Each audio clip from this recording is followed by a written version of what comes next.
Puji Tuhan, Shalom, selamat pagi. Kita sudah ada di minggu yang terakhir di bulan November, dan patut kita syukuri Bapak Ibu. Patut kita syukuri karena hanya kasih dan kemurahan Tuhan sajalah kita semua masih boleh ada sampai hari ini. Kita bergerak, kita ada karena kebaikan Tuhan. Dan Bapak Ibu jemaat yang diberkati Tuhan, baik yang duduk di bawah maupun yang di atas, mari kita boleh arahkan hati kita untuk kita mau dengar firman Tuhan seutuhnya.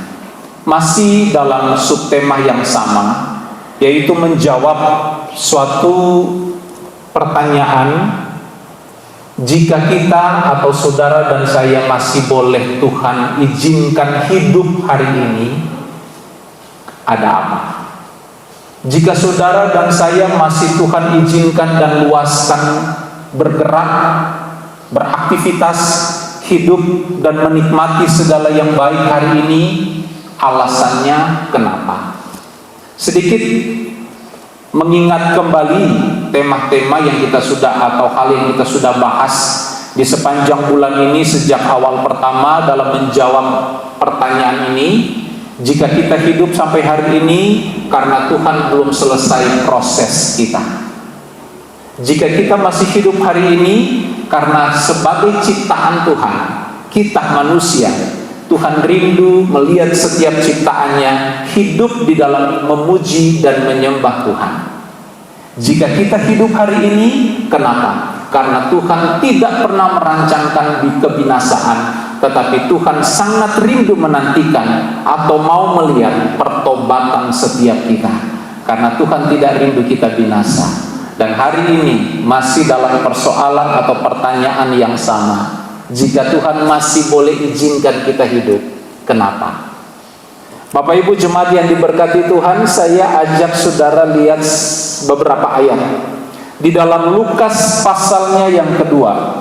Sebentar lagi kita masuk bulan Desember, kita masuk dalam bulan kita akan merayakan perayaan Natal, perayaan kelahiran Tuhan Yesus.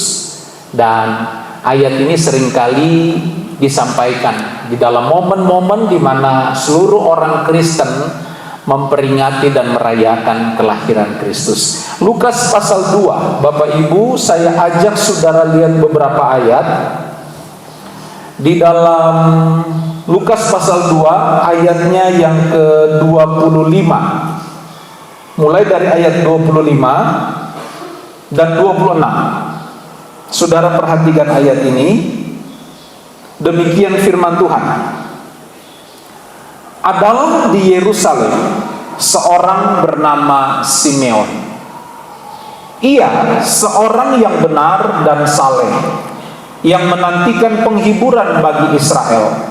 Roh Kudus ada di atasnya. Ayat 26. Dan kepadanya, kepada Simeon maksudnya, telah dinyatakan oleh Roh Kudus bahwa ia tidak akan mati sebelum melihat siapa? Mesias, yaitu dia yang diurapi Tuhan. Ayat 27 saya tambahkan, dan ayat 28. Ia datang ke bait Allah oleh Roh Kudus ketika Yesus anak itu dibawa masuk oleh orang tuanya untuk melakukan kepadanya apa yang ditentukan hukum Taurat. Ayat 28. Ia menyambut anak itu, siapa? Simeon. Simeon menyambut anak itu dan menatangnya sambil memuji Allah, katanya, sekarang Tuhan, biarkanlah hambamu ini pergi dalam damai sejahtera sesuai dengan firman-Mu. Sebab mataku telah melihat keselamatan daripadamu yang telah Engkau sediakan di hadapan segala bangsa, yaitu terang yang menjadi pernyataan bagi bangsa-bangsa lain dan menjadi kemuliaan bagi umat-Mu Israel. Dan bapa serta ibunya amat heran dan akan segala apa yang dikatakan tentang dia.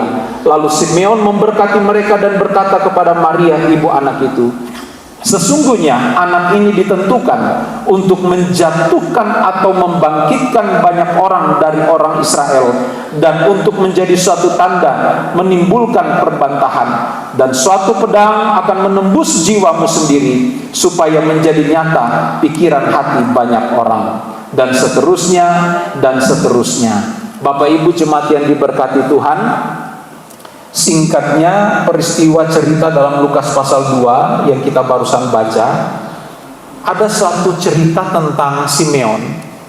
Simeon ini orang yang dipenuhi oleh Roh Kudus, dan dia punya suatu kerinduan. Dan sebelumnya Simeon sudah sangat percaya bahwa nanti akan lahir Mesias, juru selamat. Dan di dalam doanya Simeon menaikkan satu doa, Tuhan, jangan izinkan aku menutup mata sebelum aku melihat janjimu itu tergenapi dalam hidupku. Janji soal apa? Kelahiran Mesias. Bapak Ibu jemaat yang diberkati Tuhan, saya mau berbicara tentang jika kita hidup sampai hari ini, ada apa? Apa maksud Tuhan jika Tuhan masih izinkan kita hidup? Dari peristiwa Simeon saya mendapat satu berkat, dan ini saya mau bagikan untuk kita renungkan dalam kehidupan kita. Jika saudara dan saya masih hidup hari ini, karena masih ada doa yang Tuhan belum jawab dalam doa kita. Oh, puji Tuhan, berarti nggak ada yang berdoa di sini. Jika kita masih hidup, karena masih ada doa yang saudara naikkan yang Tuhan belum jawab. Ketahuan masih banyak yang tidak berdoa.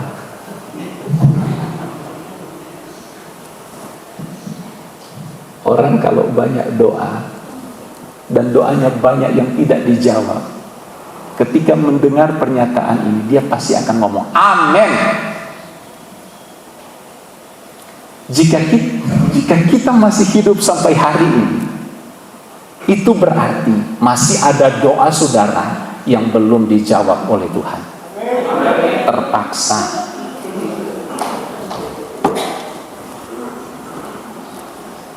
Ini jawabannya. Jadi Bapak Ibu, saya mau ajak kita apa pertama? Bersyukur. Kenapa bersyukur? Karena kita masih hidup. Karena Alkitab katakan baik Hizkia maupun Yunus, ketika mereka sama-sama di ujung maut, mereka katakan begini, dua orang ini hidup di zaman yang berbeda, tahun yang berbeda, situasi yang berbeda, tapi mereka punya ucapan yang serupa. Dua orang ini ngomong begini, dalam bahasa sederhananya begini, Tuhan, hanya di dunia orang hidup atau orang yang masih hidup sajalah yang bisa mengucap syukur. Artinya bahwa di dalam dunia orang mati atau orang yang sudah mati nggak ada ucapan syukur, nggak bisa bersyukur. Kenapa? Karena tinggal menunggu penghakiman terjadi. Jadi kalau kita masih hidup, masih tarik nafas, banyak pergumulan, banyak persoalan, tidak masalah, tapi yang penting hidup kita harus tetap mengucap syukur. Cuma satu orang. Bapak Ibu jemaat yang diberkati Tuhan, kalau masih hidup, kita semua masih diizinkan Tuhan hidup hari ini, berarti bahwa kemungkinan masih ada doa dari saudara yang Tuhan belum jawab. Simeon, bukti, dia minta kepada Tuhan, Tuhan jangan ambil aku belum mau akan menutup mata, kalau aku belum melihat janjimu tergenapi dalam hidupku. Dan kalau saudara tahu narasi ini, cerita ini, akhirnya ketika Simeon melihat bahkan menggendong bayi Yesus di bait Allah, setelah itu dia pulang ke rumah dan menyerahkan diri. Menyerahkan dalam arti begini, Tuhan sekarang aku sudah melihat janjimu, doaku sudah dijawab Tuhan, sekarang Tuhan ambil aku. Tuhan ambil aku, silahkan Tuhan. Nah, saya harap bahwa ketika kita hari ini punya banyak pergumulan dan doamu belum dijawab oleh Tuhan, jangan dulu minta dipanggil oleh Tuhan. Setuju? Nanti kalau doa sudah dijawab, terserah. Ada yang mau begitu sama kayak Simeon? Tuhan, doaku hari ini sudah dijawab, puji Tuhan, silahkan ambil hidupku. Bapak Ibu, saudara mungkin melihat sekilas bahwa pernyataan Simeon ini ya biasa-biasa saja. Tetapi ini suatu penyerahan yang dahsyat loh Bapak Ibu. Tidak semua orang sanggup berdiri di titik Simeon. Percaya Percaya atau tidak bahwa banyak pergumulan mungkin yang dialami Simeon, tetapi suatu hal ini, itu suatu pergumulan yang menurut Simeon ketika Tuhan sudah jawab doanya ini, bahwa segala pergumulan yang lain itu beres.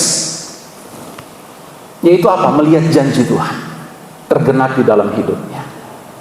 Bapak Ibu, kalau saudara perhatikan, ada banyak contoh dalam Alkitab. Contoh misalnya, selain Simeon, saya mencatat ada satu orang juga di sini, Yusuf misalnya. Saudara perhatikan, singkatnya kalau saudara lihat, saya baca dulu satu ayat, Kejadian pasal 50 ayat 20. Kejadian pasal 50 ayat 20. Ini kunci, kesimpulan dari banyak peristiwa yang sudah dialami oleh Yusuf. Ayat ini berbunyi begini, memang kamu telah mereka-reka yang jahat terhadap aku, tetapi Allah telah mereka-rekakannya untuk kebaikan, dengan maksud melakukan seperti yang terjadi sekarang ini, yakni memelihara hidup suatu bangsa yang besar. Kilas balik sedikit, apa sih yang sudah dialami Yusuf? Mulai ketika kakak-kakaknya menjual Yusuf, mulai dari situ masalah itu muncul kan? Masuk penjara, difitnah, dianiaya. Yusuf mengalami hal-hal yang gak enak. Mestinya kalau kita lihat Yusuf hidupnya pendek, tetapi kenapa akhirnya Yusuf boleh menjadi kepanjangan tangan Tuhan untuk memberkati atau untuk memelihara suatu bangsa yang besar sampai hari ini? Yusuf belum diizinkan Tuhan mati ketika kakak-kakaknya buang dia di sumur, dijual sampai ke Mesir, mengalami aniaya, masuk penjara, difitnah. Mestinya kalau kita melihat umur Yusuf tidak panjang, tetapi kenapa Yusuf boleh berumur panjang? Karena ada doa yang belum dijawab Tuhan dari apa yang dihadapi oleh Yusuf. Contoh misal lagi, Abraham 25 tahun menantikan janji tentang keturunan. Ini bukan suatu masa yang pendek menantikan janji Tuhan. Keluar dari Ur Kasdim, tinggalkan zona nyaman, masuk dalam pengembaraan. Di dalam pengembaraan itu banyak menghadapi tantangan baik alam maupun situasi kondisi zaman saat itu. Tapi pertanyaannya, Abraham bisa berumur panjang. Kenapa? Karena masih ada doa yang belum dijawab Tuhan terkait dengan segala rancangan rencana Tuhan atas Abraham. Siapa lagi? Yunus tadi saya sempat singgung. Yunus mendapat misi dari Tuhan. Kamu ke Niniwe ya, beritakan Injil di sana. Kita tahu bahwa Yunus tidak mentaati perintah Allah. Dia berjalan balik membelakangi perintah Allah. Kalau saja Allah seperti kita, murka kita langsung vonis Yusuf kau mati saja. Yunus. Tetapi apa yang terjadi? Yunus masih dipelihara Tuhan, sekalipun pernah mengalami sampai pada tahap dia ada di dunia orang mati dalam tanda kutip, karena di perut ikan. Tapi Yunus masih hidup dan akhirnya ke Niniwe. Kembali kesimpulan saya, karena masih ada doa Yunus yang belum dijawab Tuhan. Bapak Ibu jemaat yang diberkati Tuhan, Rasul Paulus pun demikian. Dalam melayani, dalam memberitakan Injil, banyak kali, kerap kali, bahkan sering kali menghadapi aniaya, tekanan, bahkan ancaman kematian. Tetapi kenapa belum mati-mati? Belum dipanggil Tuhan? Karena masih ada doa Rasul Paulus yang belum digenapi oleh Tuhan. Bisa nggak kalau contoh-contoh ini saya tarik masuk dalam kehidupan kita anak-anak Tuhan hari ini? Kalau kita masih diizinkan Tuhan hari ini, bisa nggak saya pinjam peristiwa-peristiwa ini? Karena bisa jadi ada besar kemungkinan doamu dan doa saya belum dijawab oleh Tuhan. Ayo, siapa yang sedang berdoa dan belum dijawab oleh Tuhan? Ada banyak. Banyak doamu, banyak doa saya yang belum dijawab oleh Tuhan. Nah, inilah alasan kenapa kita masih diizinkan ada, bergerak dan hidup hari ini. Karena ada banyak doa kita yang belum dijawab oleh Tuhan. Siapa yang lagi berdoa dan menunggu jawaban hari ini? Boleh jujur angkat tangan? 1, 2, 2,5.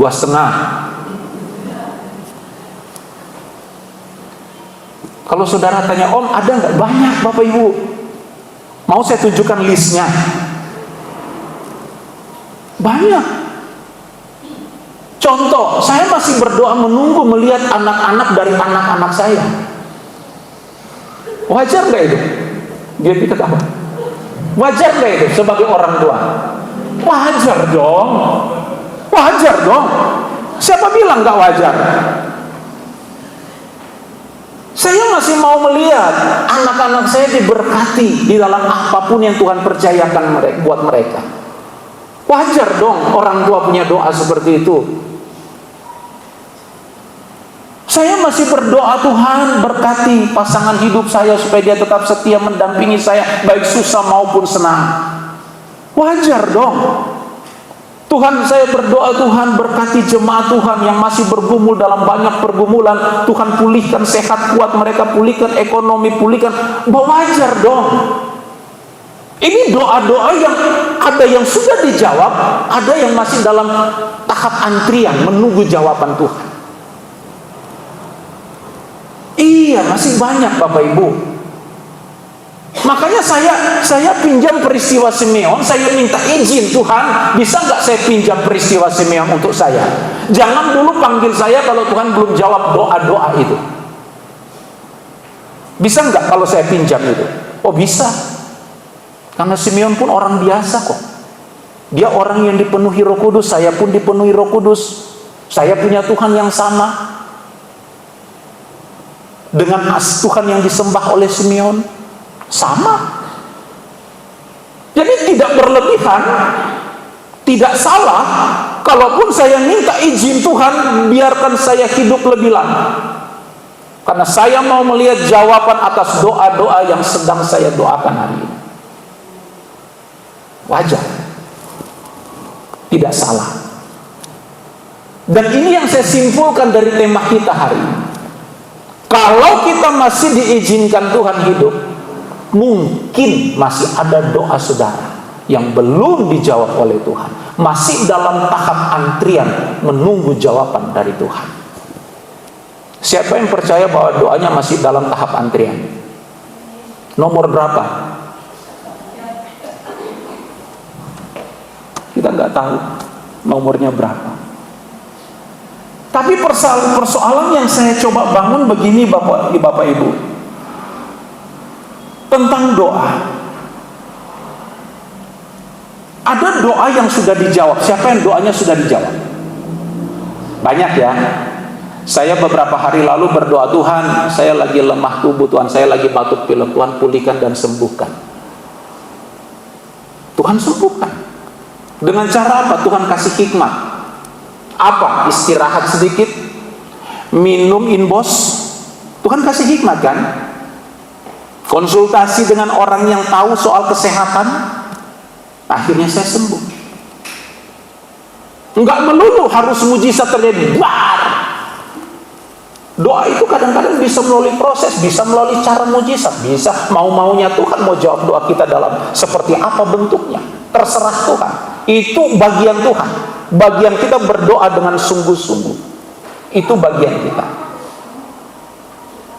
Bapak Ibu, ada doa yang sudah dijawab, ada doa yang kita sudah doakan dan sedang ada dalam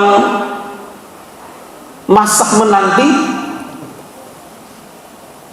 Ada nggak doa yang tidak dijawab? Nah ini yang saya mau persoalkan. Ada nggak menurut saudara doa yang tidak dijawab? Coba yang ada angkat tangan. Ada doa yang tidak dijawab, Om? Berani nggak saudara angkat tangan? Saya tantang saudara.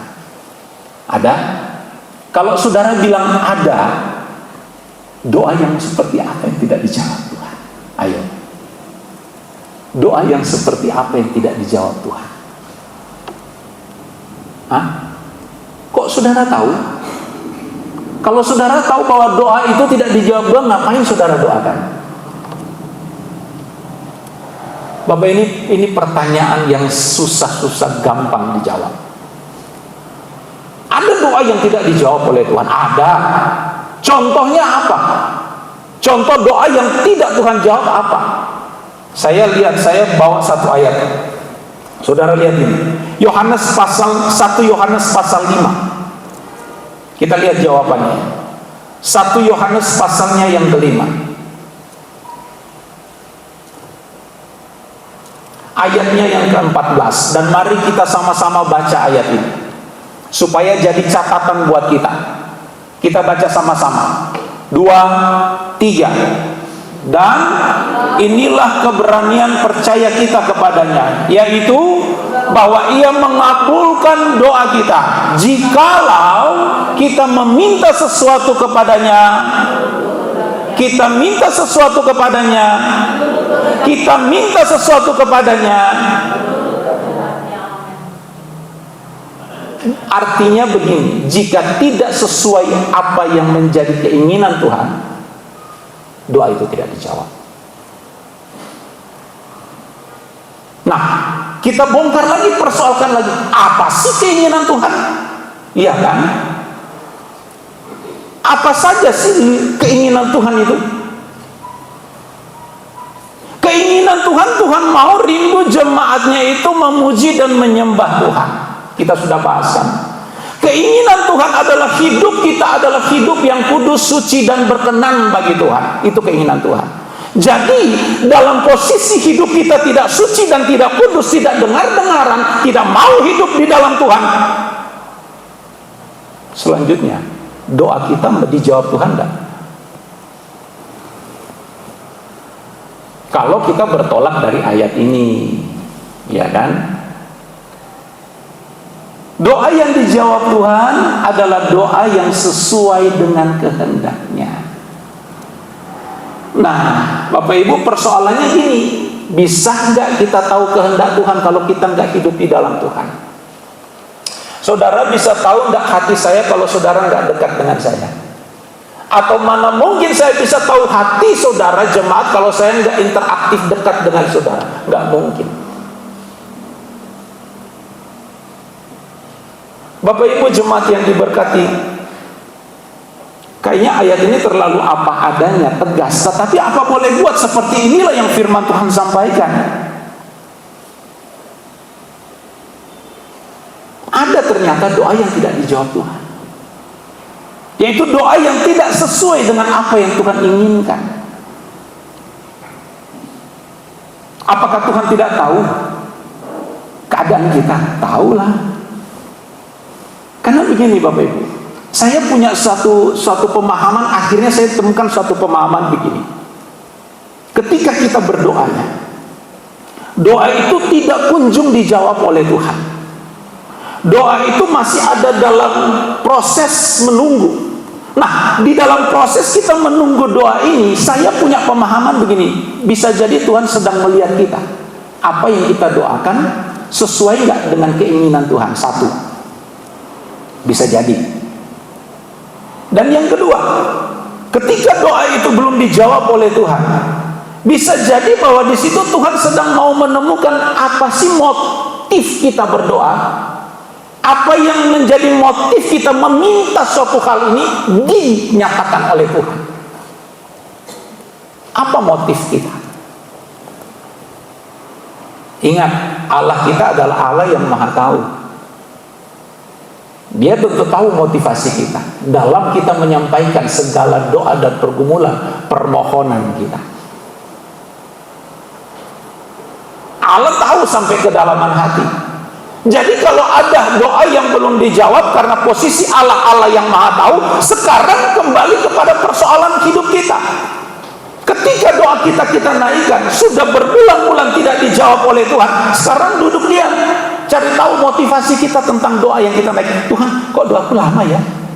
Tuhan, doaku kok belum dijawab ya? Cari tahu motivasi kita, jangan-jangan motivasi kita keliru. Sehingga itu yang menghalangi doa kita itu menjadi kenyataan. Sehingga itu yang membuat doa kita tidak kunjung dijawab oleh Tuhan. Karena motivasi kita tidak sesuai dengan kehendak Tuhan. Nah, ini perlu dirubah. Kalau kita sudah temukan, oh ternyata Tuhan motivasi saya tuh hanya untuk kepuasan pribadi, ampuni saya Tuhan, saya ubah motivasi saya ubah motif doa saya. Saya mau, kalau Tuhan jawab doa saya ini, saya mau menyenangkan hati Tuhan. Itu mujizat terjadi. Itu mujizat pasti terjadi. Itu pertolongan Tuhan pasti nyata. Itu jawaban doa saudara pasti terkabul. Itu pasti jos doa kita. Karena kita udah temukan titik masalahnya. Oh ternyata waktu saya doakan ini, motivasi saya ini.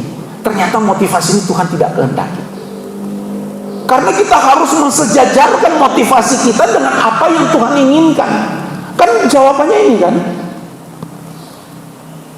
Inilah keberanian percaya kita kepada Tuhan, yaitu bahwa Tuhan mengabulkan doa kita jikalau kita meminta sesuatu kepadanya menurut kehendak.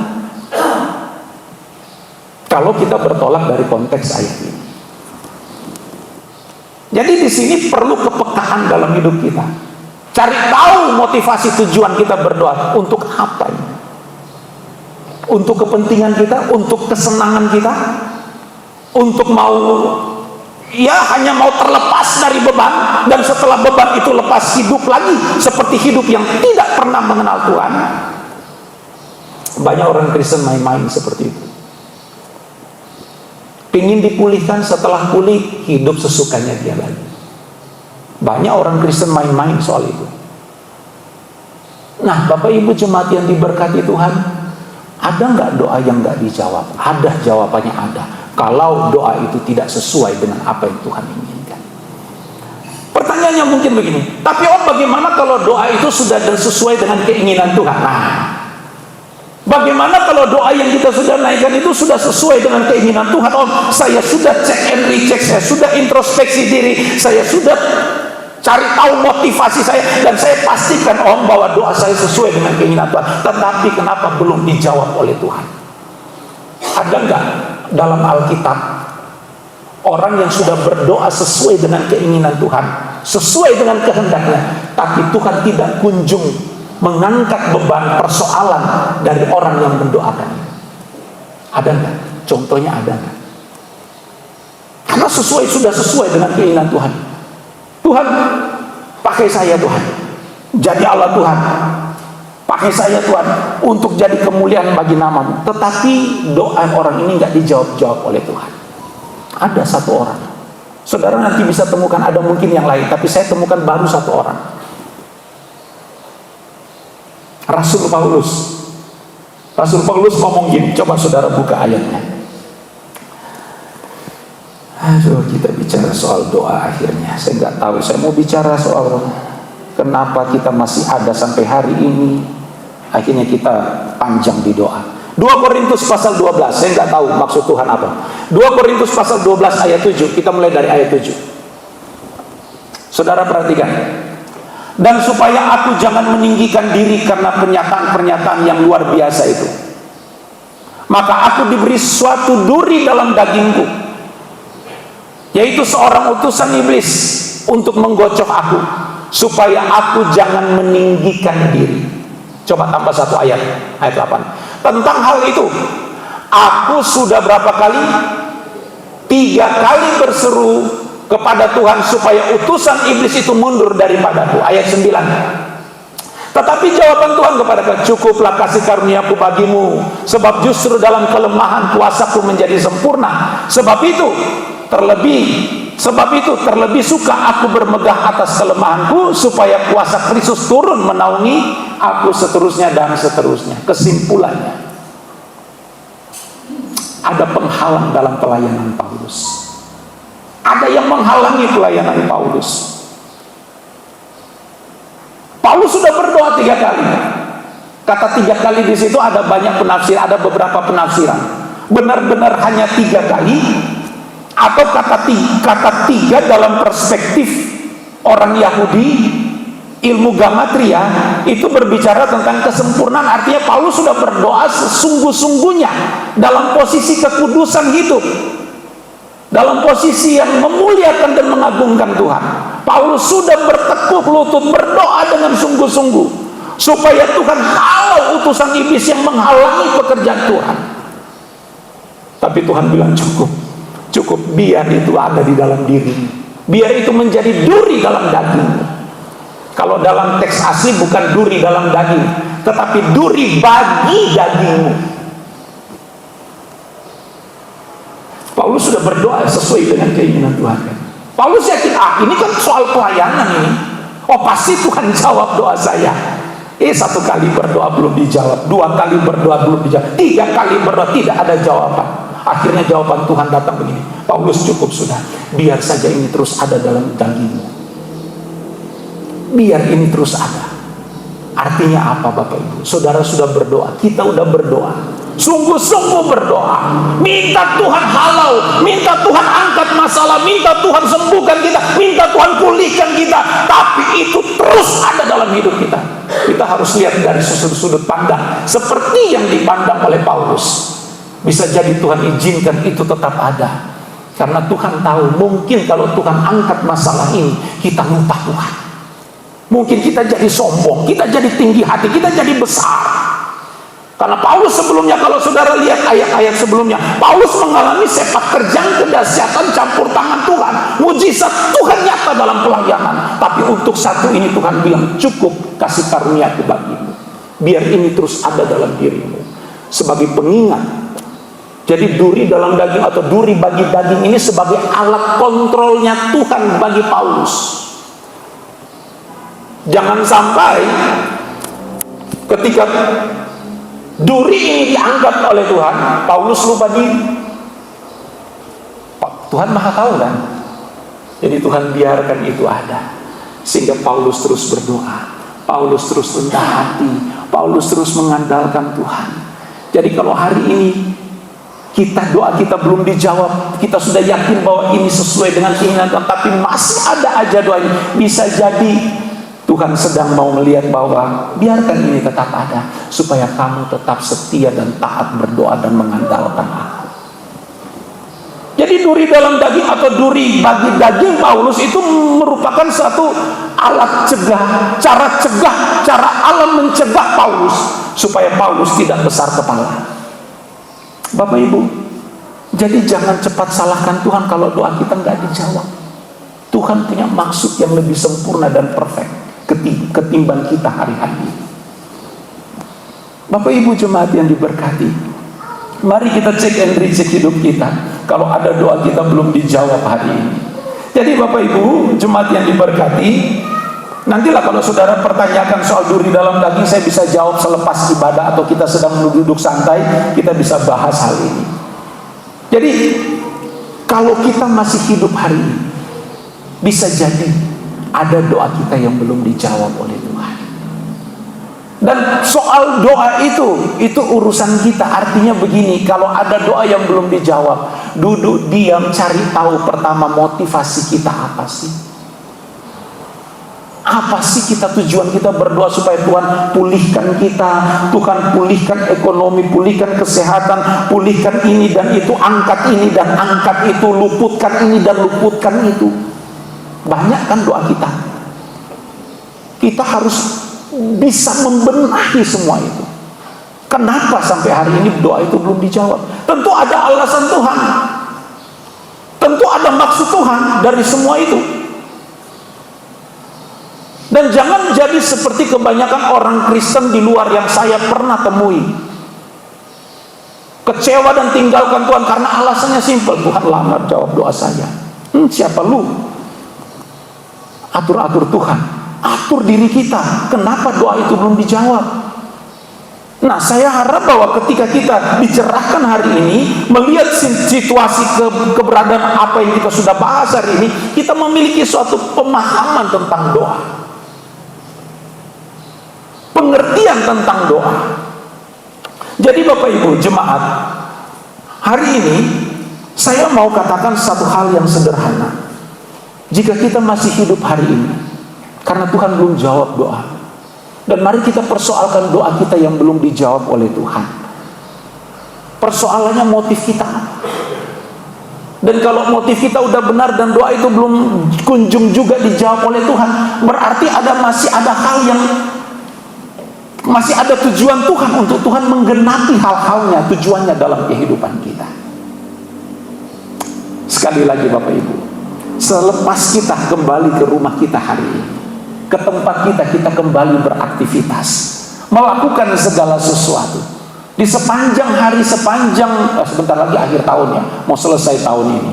Sebelum kita mengakhiri tahun ini, pastikan bahwa hubungan kita dengan Tuhan itu sudah luar biasa. Jangan lagi sedikit-sedikit salahkan Tuhan. Kenapa doaku belum diselesai dijawab? Kenapa doaku, pergumulanku masih yang itu saja? Bisa jadi kita seperti Rasul Paulus. Tuhan izinkan itu semua ada dalam hidup kita, supaya kita semakin merendahkan diri kita di hadapan Tuhan. Mau tetap mengandalkan Tuhan di dalam segala perkara. Karena penyakit orang Kristen zaman modern saat ini, ketika doa itu dijawab oleh Tuhan, lupa sudah Tuhan. Itu penyakit Kristen modern seperti itu. Pada saat banyak pergumulan, merengek-rengek sama Tuhan. Tuhan tolong, Tuhan tolong. Setelah dijawab oleh Tuhan, jangankan seminggu, 3 hari lupa Tuhan. Itu penyakit orang Kristen modern di luar sana. Puji Tuhan di sini nggak ada. Beri sorak-sorai yang di sini. Puji Tuhan. Dahsyat kita di sini. Memang dahsyat kita. GPDO sana beda dengan yang lain. Beri sorak-sorai bagi Tuhan. Bapak Ibu, di penghujung tahun ini, saya percaya kita semua masih banyak pergumulan. Banyak pergumulan. Banyak doa yang Tuhan belum jawab. Maka inilah hal yang perlu kita selesaikan. Bahwa kita udah ada di minggu terakhir kan, bulan November kan. Saya mau sedikit simpulkan semua yang kita sudah bahas di bulan ini. Terkait jika kita hidup sampai hari ini, kenapa? Pertanyaannya yang perlu kita jawab sudah kita jawab. Jadi kesimpulan sederhana begini, kalau saudara dan saya masih hidup hari ini, karena hidup kita ada di dalam kuasa Tuhan. Allah yang berdaulat atas hidup kita. Allah yang memegang kendali segala hidup kita. Kalau saudara lihat satu ayat ya, Ayub pasal 14 ayat 5. Ayub 14 ayat 5.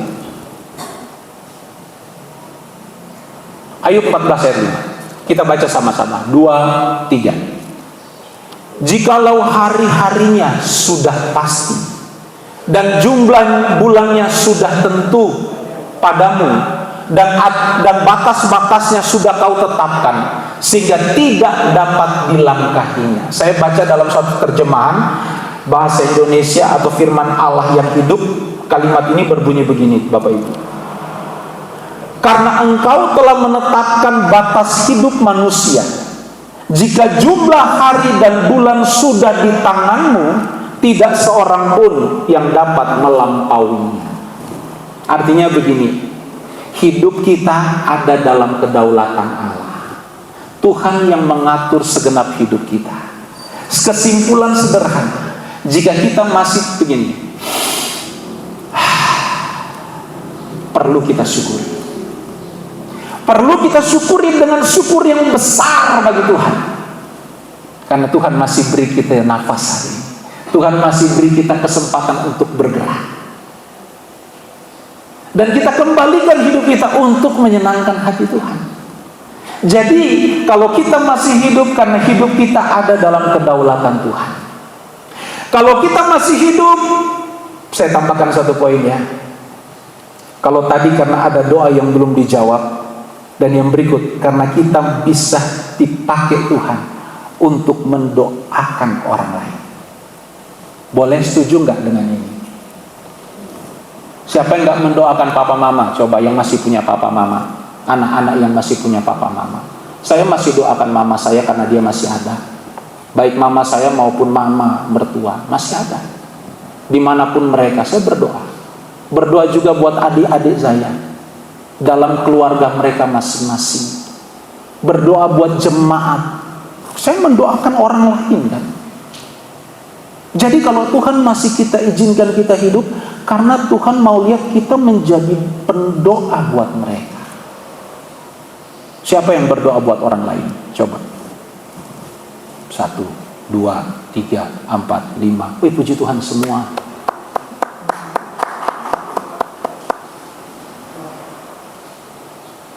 Siapa yang sedang mendoakan orang lain, di mana orang lain ini bikin kita sakit kepala? Berat. Tapi ini tugas kita loh. Kalau kita mau bahas lagi, tugas kita. Sesakit-sakitnya kepala kita dibuat oleh orang ini. Kewajiban kita anak Tuhan yang udah ngerti kebenaran, doakan supaya dia dipulihkan oleh Tuhan, mendapat pencerahan, pengertian, supaya dia tidak buat kita pusing lagi. Jangan doakan dia, Tuhan mudah-mudahan dia masuk got. Jangan. Itu bukan doa anak Tuhan yang mengerti kebenaran. Doa anak Tuhan yang mengerti kebenaran adalah mendoakan siapapun dia. Kita mau jadi pendoa-pendoa bukan? Setidaknya mendoakan orang tua kita, keluarga kita, sesama, kerabat, dekat kita, usaha. Pokoknya Tuhan mau pakai kita. Jangan saudara pikir karunia menjadi pendoa syafaat itu cuma orang-orang tertentu. Lah saudara pun bisa dipakai Tuhan. Setidaknya mendoakan pasangan hidup itu orang lain kan. Lepas dari hidup pribadi kita. Mendoakan anak-anak, mendoakan istri, istri mendoakan suami. Anak-anak mendoakan orang tua mendoakan anak-anak. Kita menjadi pensyafaat buat orang lain. Jadi Bapak Ibu, mari kesimpulannya, kalau kita masih hidup hari ini, karena hidup kita ada di dalam kuasa tangan Tuhan. Kalau kita masih hidup hari ini, karena Tuhan belum selesai proses kita. Kalau kita masih hidup hari ini, karena Tuhan mau melihat kita ciptaannya hidup di dalam memuji dan menyembah Dia. Kalau kita masih hidup hari ini, karena Tuhan tidak ingin kita binasa, tapi Dia menunggu pertobatan kita. Itu yang Dia rindukan. Kalau kita masih hidup hari ini, karena ada doa kita yang belum diselesaikan atau dijawab oleh Tuhan. Bapak Ibu, tutup Alkitab. Saya percaya bahwa hari ini, di minggu yang terakhir, di bulan November ini, kita sudah membahas panjang lebar dengan segala keterbatasan dari saya dalam menyampaikan firman, tentang menjawab jika kita hidup hari ini itu kenapa. Saya percaya bahwa selepas ini, berjalannya hari demi hari ke depan, Tuhan akan semakin sempurnakan pemahaman ini dalam hidup kita. Ketika kita mau buka hati untuk Tuhan, biar Roh-Mu yang memberi pemahaman lebih dalam, maka di situ Tuhan akan turut bekerja di dalam segala perkara untuk membawa kita mengerti kedahsyatan-kedahsyatan di dalam Tuhan. Dan saya terus berdoa bagi saudara. Saudara pun terus berdoa bagi saya. Berdoa juga untuk pelayanan, agar supaya dari tempat ini nama Tuhan senantiasa ditinggikan. Dari tempat ini, jiwa-jiwa pribadi kita bawa untuk menyenangkan hati Tuhan. Dan mari, selepas kita masuk bulan Desember, entah apa Tuhan mau bagi kita, tapi saya terlalu yakin hari depan yang penuh harapan itu janji Tuhan.